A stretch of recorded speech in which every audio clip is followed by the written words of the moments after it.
bile in human? Which organ store bile in human? Human मा bile juice लाई store गर्ने organ को नाम के हो?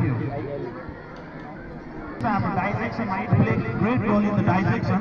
So the bile juice लाई store गर्ने organ को नाम भन्नु पर्यो. Bile in human.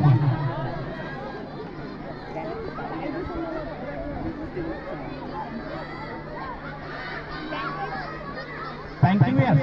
Pancreas is wrong answer. Pancreas is pancreatic juice produce गर्छ है.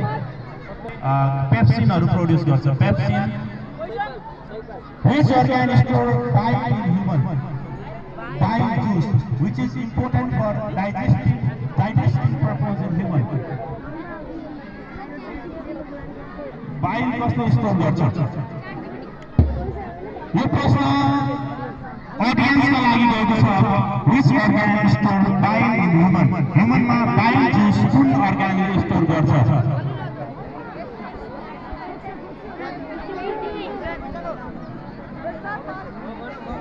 एकैछिन है.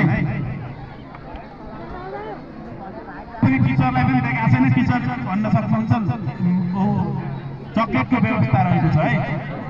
Intestine is the wrong answer. मिलन सरले दिनुभएको intestine wrong हो.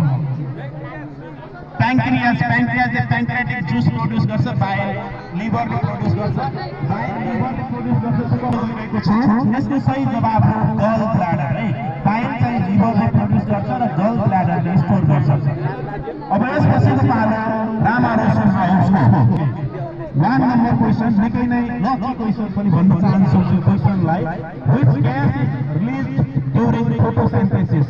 Photosynthesis को बेला कुन ग्यास रिलिज हुन्छ? Carbon dioxide. फोटोसिन्थेसिस को बेला कार्बन डाइअक्साइड रिलिज हुँदैन. Question goes to next. Oxygen gas. Carbon dioxide लिन्छ फोटोसिन्थेसिस को बेला है. ऑक्सीजन को रेस्पिरेसन को बेला चाहिँ या ध्यान दिने है. रेस्पिरेसन को बेला चाहिँ कार्बन डाइअक्साइड रिलिज हुन्छ, ऑक्सीजन लिन्छ. तर फोटोसिन्थेसिस को बेला कार्बन डाइअक्साइड लिन्छ, ऑक्सीजन चाहिँ रिलिज हुन्छ. यो मार्क्स हाम्रो कुमारको हाउस. अब यसपछि फेरि एन्टी क्लकवाइज हामी एन्टी क्लकवाइज जाँदैछौँ. जाँदाखेरि फेरि पालो रामारोसन हाउसकै. क्वेशन नम्बर कति? 2. सिधै नम्बर बस सिधै नम्बर. सधैँ लकी भइदैन है. Question number 2. What is the hard outer layer of bone called? Bone को सबैभन्दा कडा बाहिरी भागलाई के भनिन्छ? What is the hard outer layer of bone called?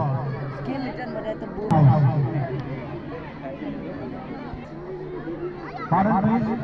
Cartilage. Cartilage. Cartilage not. Cartilage भनेको soft bone हो नि. What? Skull. Skull भनेको हाम्रो टाउकोको भित्रको के भन्छ? खप्पर हो. What is the hard outer layer of bone called? Bone को बाहिरको सबैभन्दा कडा भागलाई के भनिन्छ? Pass. Question goes to audience. Bone को बाहिरको कडा भागलाई के भनिन्छ? What is the hard outer layer of bone called? Compact. C-O-M-P-A-C-T. Compact. Bone को सबैभन्दा outer layer-लाई compact भनिन्छ. है विद्यार्थीलाई पनि ध्यान दिने. Bone को तिमीहरुको लेयर हुन्छ भित्र. हाम्रो bone is also divided into different layer. So outer layer-लाई चाहिँ compact भन्ने है. त्यसपछि अब पालो भएको छ अपी हाउसको. 11. Third law is also called the law of what? Newton's third law is also called the law of what? Newton's third law. What? Inertia. मैले मेरो क्वेशन बुझ्नु भयो. Newton's third law is also called law of what? Inertia is the wrong answer because it is called law of inertia. Inertia को definition दिन्छ. ठ्याक्कै अर्थ भन्ने यसरी मैले भन्दैन.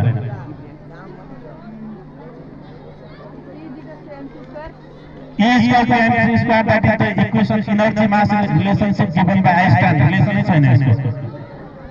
Also called the law of what?